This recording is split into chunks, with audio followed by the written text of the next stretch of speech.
पहले का जमाना। मम्मी जी हम रउआ से बहुत प्यार करेनी। ना ना हम मम्मी जी से प्यार करेनी। बोलो बू हम मम्मी जी से ज्यादा प्यार करेनी। हम मम्मी जी से ज्यादा प्यार करेनी। अब का जमाना। बूढ़ियो अब से तहरा हिस्सा में रहियन, अब तू जिम्मेदारी उठावो उनकर। अच्छा हम कहे उठाई? रउरा ढेर धन मिलल बा, रउरा उठाई। तो तहरा धन नहीं खे मिलल का, तू जिम्मेदारी उठाइबू। ना हम ना उठाई, रउरे उठाई। तू उठाइबू, बूढ़ियो तहरा के सबसे ज्यादा मानत रही है, तू उठाइबू। ना हम ना उठाई, रउरे उठाई। तू उठाइबू हम ना उठाए। हम उठेबे ना करम।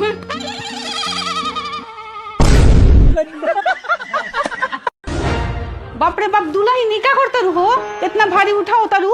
धरा धरा धरा हैला खा से काम उम कइला के जरूरत नहीं खे, बड़को बड़ी ना उ का करी हम, तू खा खाली आराम करो। बाप रे बाप, छोटको पत्तो के इतना सेवा होता, 2 महीना के भइल ना तले, हमरा बेरी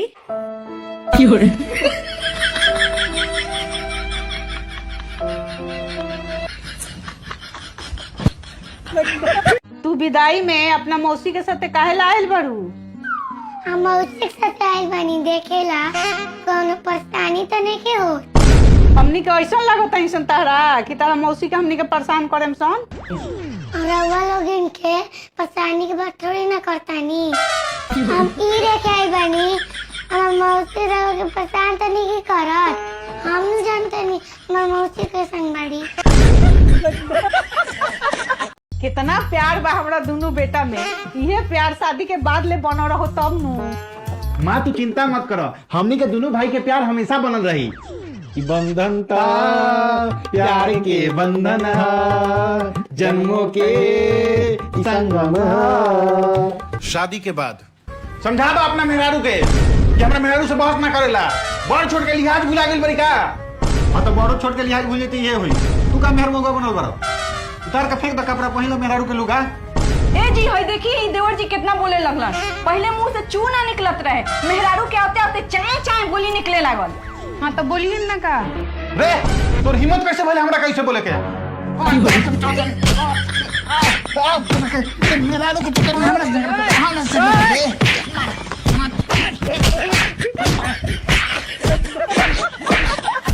हेलो मम्मी।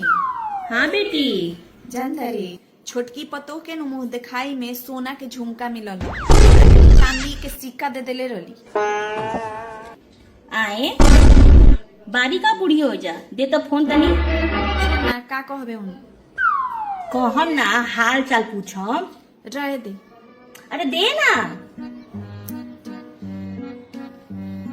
मम्मी जी हैली हमर मम्मी पति आई।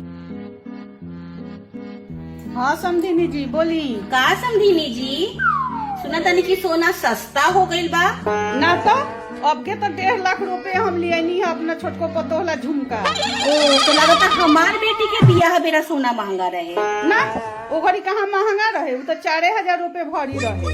ओ जब सोना सस्ता रहे तब तो लोग चांदी के पायल देते रहे मुँह दिखाई, आ सोना महंगा हो गइल बा तो सोना के झुमका देता लोग।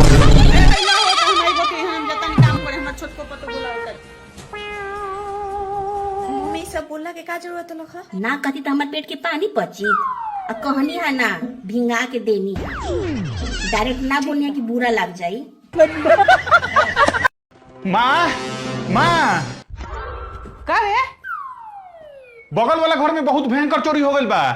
का चोरी भइल बा? पैसा ना गहना ना तब का चोरी भइल बा? सिलेंडर। कनिया जल्दी सिलेंडर लॉकर में लुकाओ। हाँ मम्मी जी चल चल चल।